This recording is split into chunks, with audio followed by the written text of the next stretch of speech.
একটা ভারত একটা বৃহৎ দেশ, আমরা তার পাশে একটা ছোট প্রতিবেশী।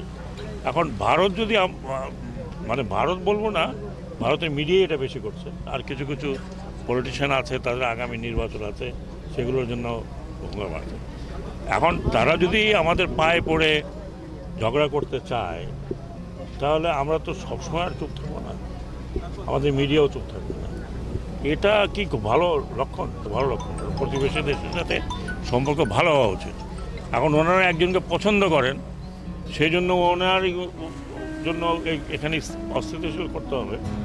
বাংলাদেশ অস্থিতিশীল যদি না, কথার কথা যদি হয়ও, তাহলে ওনারা আরামে থাকতে পারবেন। 18 কোটি লোকের দেশ এটা। তো কাজেই আমি মনে করি না যে ভারতের সরকার এ ধরনের কোনো, এগুলো মিডিয়া আছে, কিছু পলিটিক্যাল পার্টি আছে যারা ইলেকশন করবে, তারা মনে করে এগুলো করে তারা ভোট টোট পাবে, হয়তো তাদের ব্যাপার। কিন্তু আমি আশা করি এবং মনে করি যে ভারতের সাথে আমাদের যে রিলেশন আছে, সেইটা যদি নষ্ট হয় তাহলে ভারতের ক্ষতি হবে, আমাদের। এই গার্মেন্টস বন্ধ করার পিছনে বড় ধরনের ষড়যন্ত্র আছে। হ্যাঁ, এটা শুধু শ্রমিককে দোষ দিলে হবে না।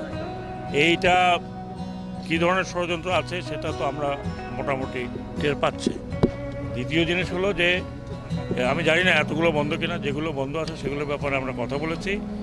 যে সমস্ত গার্মেন্টসে প্রচুর ঋণ নেওয়া আছে ব্যাংকের থেকে, গার্মেন্টস হয়ে গেছে, অন্য কিছু হয়ে গেছে, এবং মালিক হয় নাই, অথবা পলাতক, অথবা কোথাও গেছে, এগুলোর ব্যাপারে আপনারা আগামী সপ্তাহের মধ্যে একটা নির্দেশনা পাবেন যে আমরা কি করতে যাচ্ছি।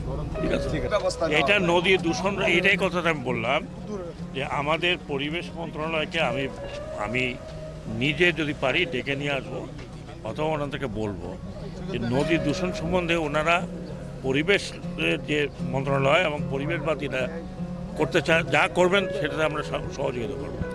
এখন নদী, এই যে শীতলক্ষা নদীর পাড়ে এই যে দূষণ হচ্ছে, এটা তো শুধু আমারও কনসার্ন।